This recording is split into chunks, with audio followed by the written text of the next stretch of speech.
A surprising chorus of respected voices openly backed JakePaul long before he ever stepped into the ring with Anthony Joshua. On the surface, it's easy to dismiss these endorsements as clickbait.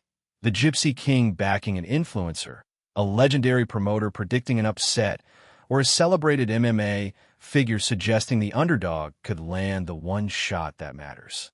But listen closely to what these men actually said, and there's clear reasoning behind each contrarian shout.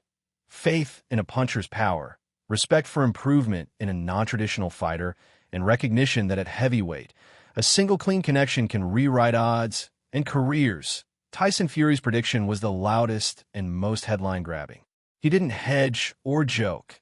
He openly backed Paul, even stating he'd wager £1 million on the underdog and confidently claiming JakePaul could chin AJ 100%. That statement landed like a grenade because Fury isn't just talk. He's a former world champion whose words carry weight.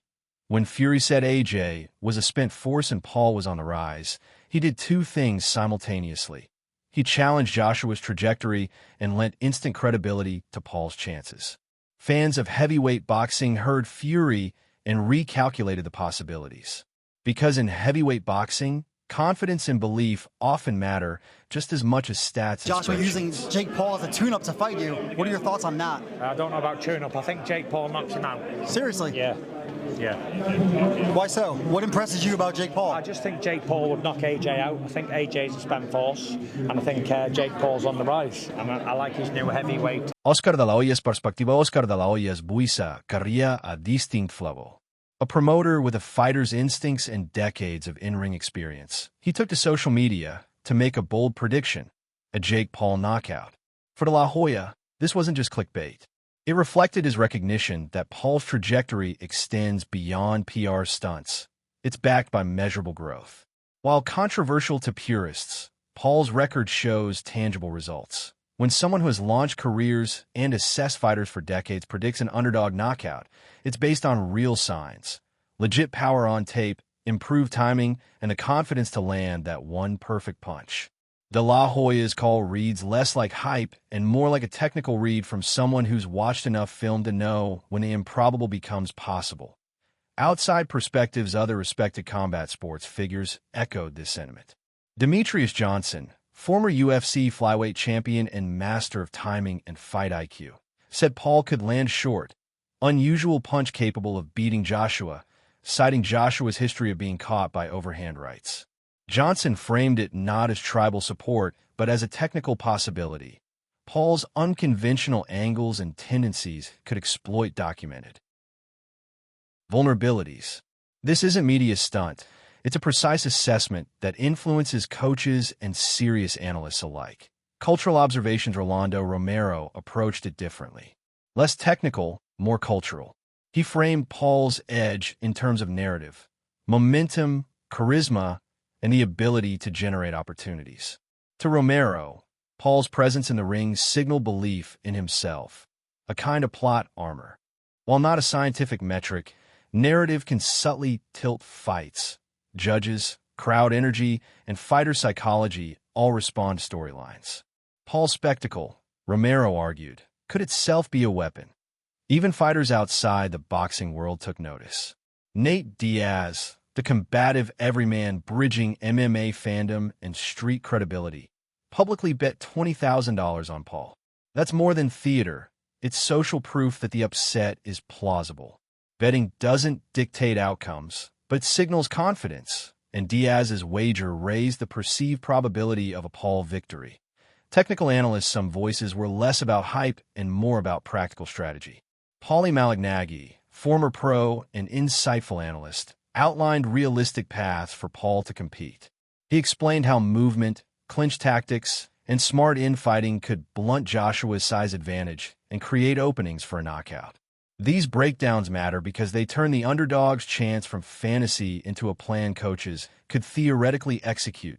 Together, these voices, from promoters and champions to cultural icons and analysts, paint a nuanced picture. JakePaul's potential victory was a mere noise. It was a convergence of technical possibility, cultural momentum, and social validation, showing that even the most improbable outcomes can have a credible path to reality. With AJ, the way he handled Francis Ngannou, who I think was also a bit of a sideshow fight, but was much more dangerous than Jake Paul. And you saw the way AJ took that very seriously and got rid of his opponent very, very quickly and in a destructive fashion. I see something similar here in this situation. But, you know, these are And that's why fights like like this exist. Because beyond the headline-grabbing endorsements, there are smaller yet meaningful voices from fighters who know what it's like to walk into danger and win. Andy Ruiz Jr., the man who famously upset Anthony Joshua in 2019, gave Paul practical tips and encouragement, publicly telling him essentially not to be afraid. Ruiz's endorsement should not be underestimated. His voice carries weight because he's lived the exact experience of taking down Joshua. His confidence that Paul could find a similar path is rooted in precedent. He knows the angles Joshua is vulnerable to. When a former conqueror of your opponent offers tactics and faith, that's a tangible vote of confidence. What unites all these picks is not blind optimism, but a set of recurring, grounded arguments. Paul has improved. Heavyweights are volatile. Joshua has been caught by awkward short punches before, and narrative momentum or celebrity endorsement can subtly tilt the context of a fight. These are not wild guesses. They are composite reasons drawn from fight tape, history, and the modern economics of combat sports. Tyson Fury's million-pound bet was a spectacle, but his claim that Joshua is a spent force reflects careful observation of trajectory. Demetrius Johnson's technical read on short overhands references concrete historical events in Joshua's record. Oscar De La Hoya's knockout pick relies on the same technical and promotional intuition that has guided him for decades. Romero and Diaz spoke more to psychological and cultural forces, plot armor, public momentum, and belief, factors that influence how a fighter approaches a fight and how the crowd reacts when momentum shifts. Each voice matters in its own way. Fury moves markets and conversation because of his heavyweight pedigree. De La Hoya understands how underdogs become threats when attention shifts. Johnson translates elite patterns across disciplines. Ruiz speaks from lived experience. Romero and Diaz bring. Probably the 6th or 7th round knockout. And that's it. I'm fucking him up, Burial! I'm fucking him up! None of this erases the reality that the betting markets and most boxing purists favor Joshua. Yet the contrarian chorus transformed the matchup from a presumed walkover into a live, dramatic event. Credible figures insisted the upset was feasible, and that alone added tension, intrigue, and stakes to in that sense. The predictions in favor of JakePaul did exactly what predictions are meant to do. They shifted the mood, nudged the markets, and enriched how fans and bettors experience the fight. They forced everyone to look beyond punch counts and resumes, and to consider the full mix of skill, timing, psychology, and momentum.